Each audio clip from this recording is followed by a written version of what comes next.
third graders, it's Mrs. David again, and we are getting ready to continue our next step with our weather and snow science project. Wanted to make this video to give you some instructions about how to do our next step, maybe even by yourself at your house, and we can put all our data together. We're going to try doing it first together at school today, but you can still use this video to see how it works. So as a review, we've been studying snow in our weather project, and one of the main characteristics of winter is air temperature changes, and with that comes snow instead of rain. One of the pieces of equipment we used, of course, is a thermometer. We used quite a few different types, but this STEM thermometer is useful for studying snow temperature, and you've done a bit of that, so we're going to put that in the box. The other characteristic we did quite a lot with was when you went outside with a crystal card that had measuring blocks on it and found a lot of different types of crystals and looked at them through the magnifier.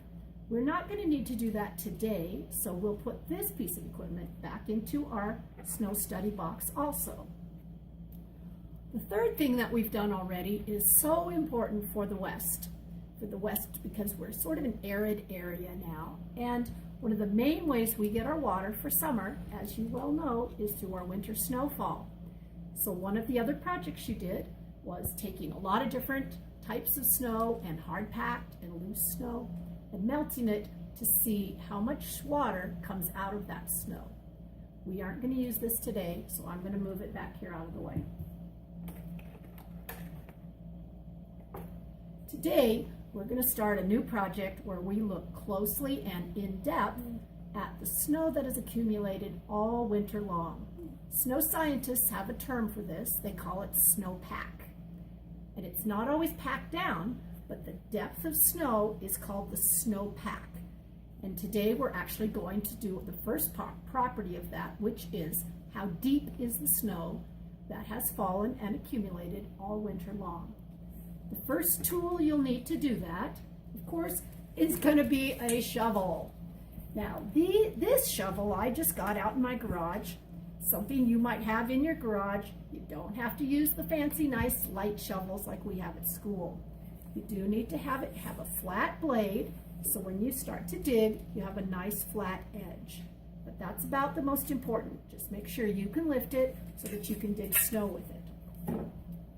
The other thing, since we're going to be digging a hole, is it'd be important to have a marker. So you could use a ski pole, you could use, I just found an old stick outside, and something bright to mark it with.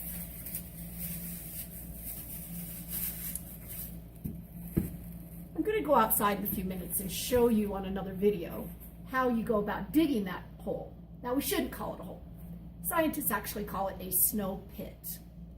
And avalanche scientists dig snow pits every single day to be able to tell you if the conditions are safe or not. Water scientists dig snow pits to determine at different parts of the pit how much water is going to melt out of that snow. So snow pits are really what we should call it, not a hole. Now, to measure the first characteristic, this is a piece of equipment you've been using all year long. It's our depth measuring. It's just a yardstick or a meter stick. So we'll take that with us today. And if you're at home and you don't have a meter stick like that, you can always just use a tape measure.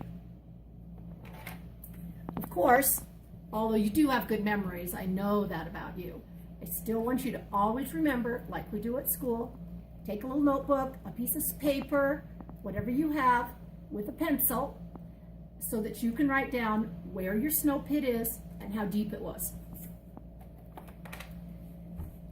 For your own personal safety, you need to be sure that before you go out to do this, that you have told your parents where you're going, asked their permission, and made sure they know you're going outside to dig in the snow.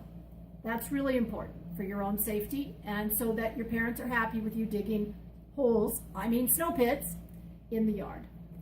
Also, you need to be sure you're dressed for winter weather. So, of course, you need your hat, you need a pair of gloves, you need your jacket, you need your boots, you need your snow pants, and get all that ready, and I will visit with you in the next video outside about how to actually dig that. SnowPit.